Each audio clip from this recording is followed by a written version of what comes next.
Reese? Oh, yo, I don't know. It's been a lot of like great information and insight that I'm really taking. It literally made me forget what focal point we are on. So, which I know it's on colorism, but like, is it the effects that Black men and women have uh partaked in, influencing colorism within ourselves, or like, okay, Yeah, so okay, that's the main question. If you want me to okay, read it out again, or yeah, you can read it out again, and then I okay, have something to add. how are Black men slash Black women contributing to colorism?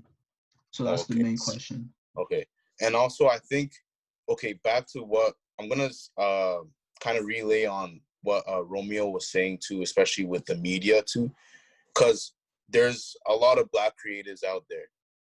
There's photographers, there's artists, there's videographers. We still have an influence in that aspect of what we want to see in the media too, right? So there's photographers out there for years. They've been shooting just white people.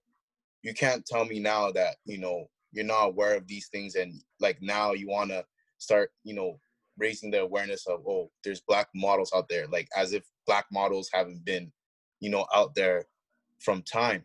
So I think if we're gonna talk about media, we still have a stance when it comes to that too.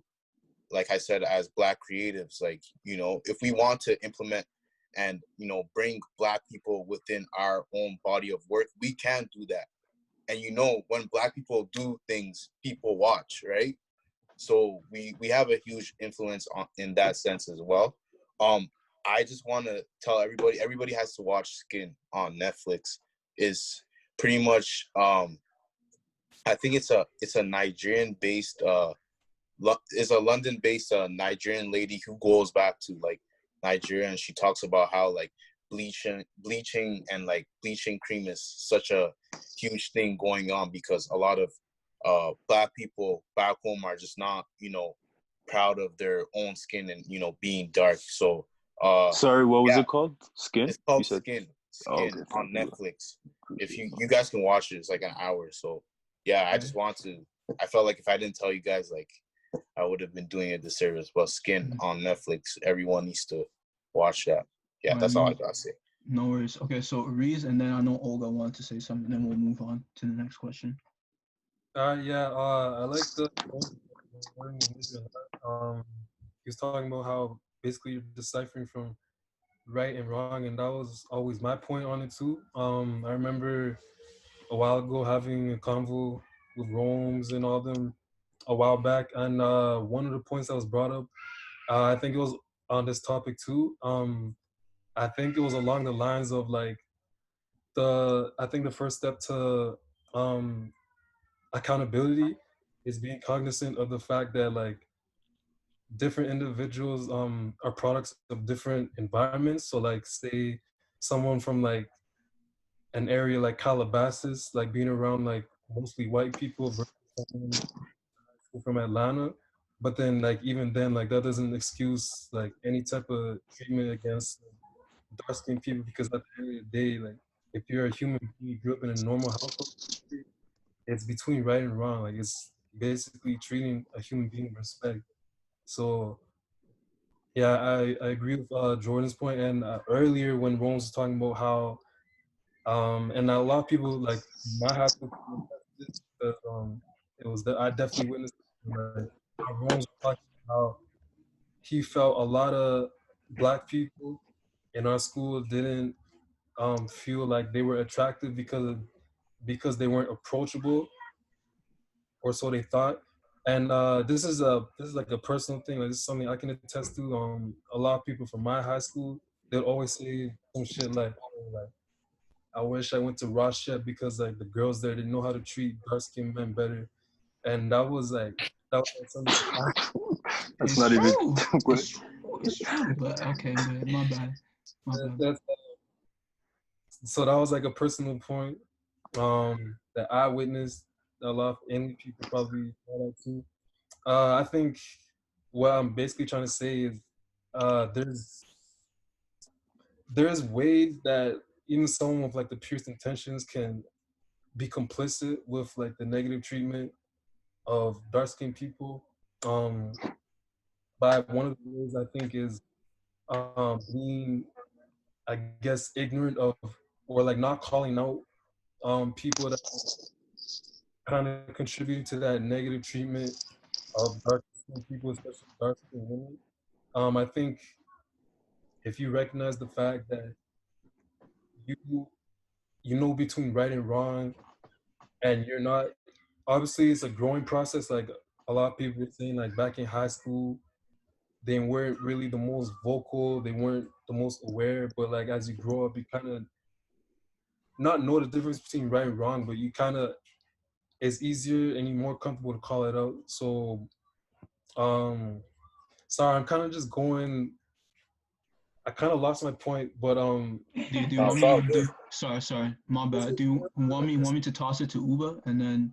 Oh, yeah, not Uber. Sorry, Olga. Sorry, not Uber. Olga, and then we'll finish this up. Is that cool? yeah, that's cool.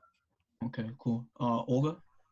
I just wanted to, because we've been talking a lot about just appearances in terms of, you know, being attractive, da da da. But I think the other way that Black men and Black women contribute to both colorism and also kind of their own demise, whether it is the stereotypes that were essentially created by white people that we allow to keep going forward. And one really big example experience. Sorry, I'm getting a little emotional. This was like the worst thing that's ever happened to me. But Okay, we're here for you. thanks. So when I started, so I've always, like my parents, like all your parents obviously, have always been like big on education, whatever. But I like actually like school. And like growing up, I would read all the time. Like my parents didn't have to tell me twice to do my homework. Like I was doing it. Like I actually like learning.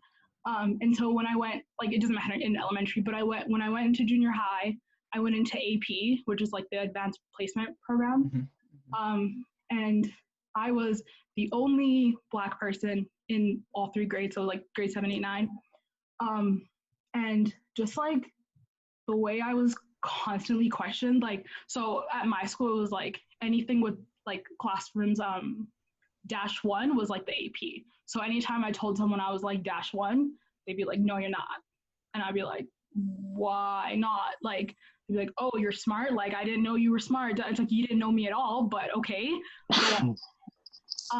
And like, it was one thing, I think, coming from white people, because whenever a white person said it to me, it was like, I just wanted to prove them wrong. And it was like, whatever, like, I'm gonna show you that. And I was always like, I did better than most of the white people in my class, first of all. Like, not even, I'm usually a humble person, but I just gotta say that because, like, Yeah. but like, it was one, yeah, like I said, it was one thing for it to come from white people, but it sucked so much more when Black people were also like, how are you in AP? Like, they just expected you to be not intelligent. The standard. You know, they expect you to be this ghetto person with an attitude, da da da. And like, obviously, reading a lot, like by the time I was 12 years old, like my vocabulary was pretty big, and like I read the dictionary at one point. So like the fact that I'm like adamant about speaking with proper grammar and what have you, and it's not that it's because I want to be a white person. It's just like, it's just how I speak. Like, this is how I was taught to speak in classes. But every time I would speak, like, it's the thing of Black people saying, why do you want to be white so bad?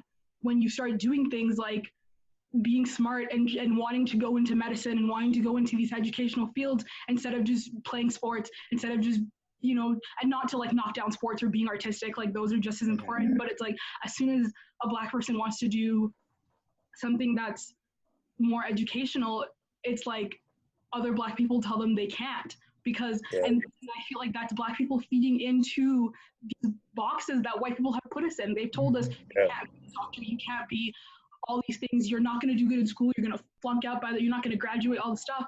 And then we turn around and tell ourselves the same thing. Why do we want that for ourselves? I just, I don't know. I feel like that's a really big way that we like tear each other down. And Juice, you were saying how like Black artists have the power to bring Black people, and it's like, that's the same thing. We have the power to uplift each other if we want to. All we have to do is like, someone says, oh, I want to do this, I want to do that, just support them. How hard is it to give? It's free. It costs you nothing. Literally. Do nothing to support people in whatever they want to do. Nothing. See, the thing is to like, I'm gonna pass it to Jordan real quick after. The thing that I've been, very adamant about, like I've been pushing to the forefront, especially like with little black kids that I know, whether it's a guy or a girl, is that like I tell them, like sometimes I tell them, like I sound hypocritical because like this is what I like to do, right? But for you, you don't have to be a ball player.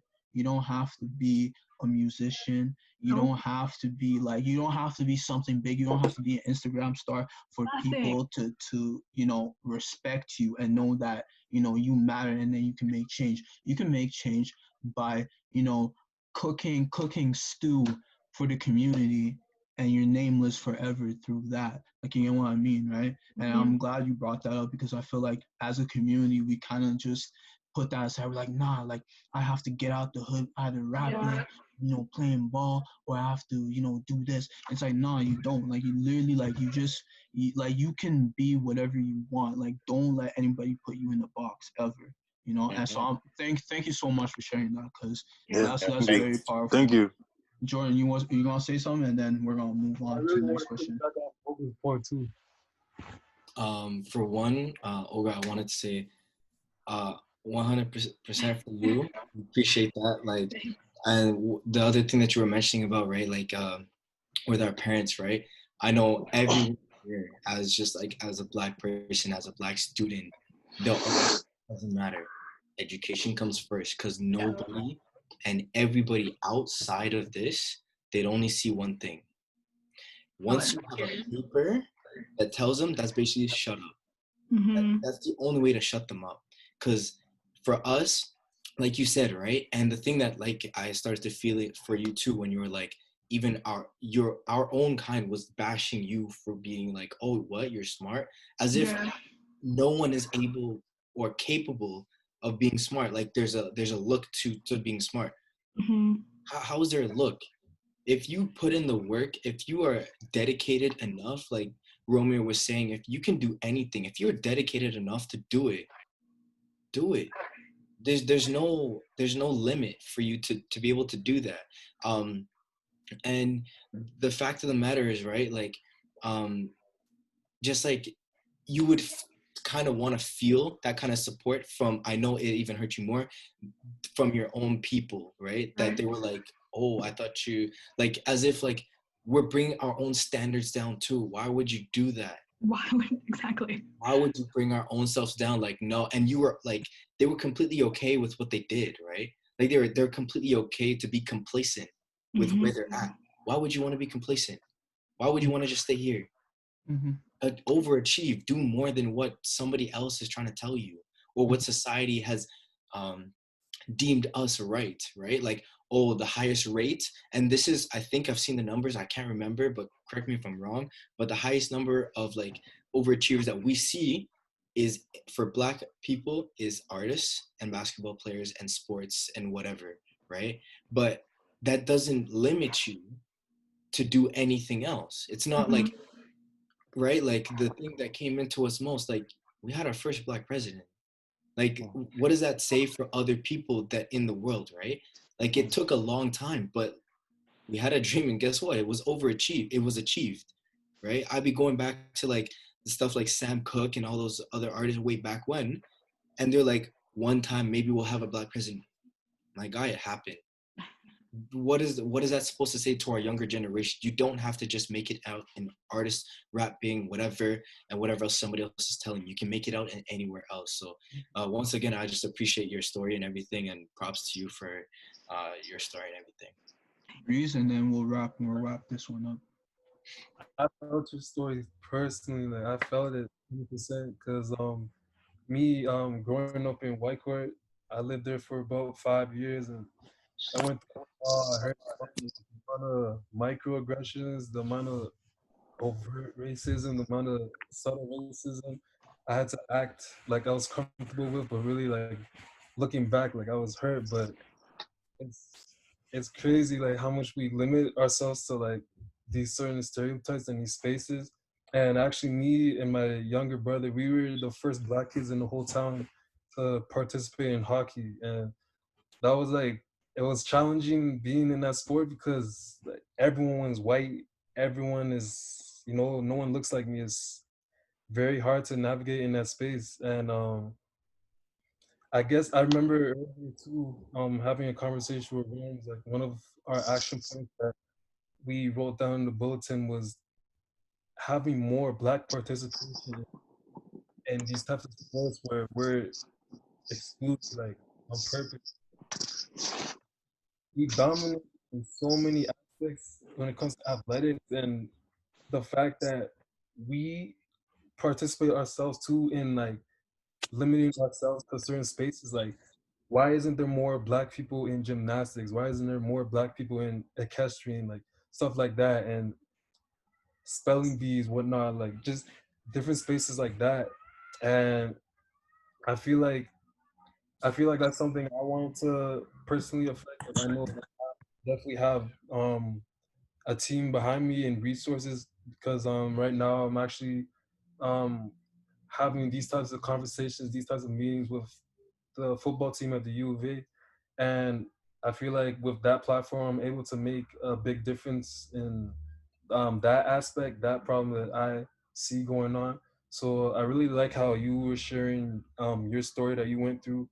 I relate to it 100%. I feel like black people, especially these times going on, I feel like it's we have such a duty to ourselves to be able to tap into our full potentials. And I feel like as a collective, like as we grow stronger, like we'll definitely be seeing more black people in different spaces and different, and like Jordan said, like we had a black president, like we achieved that, like the sky is the limit for us. All right, beautiful, beautiful. Yeah.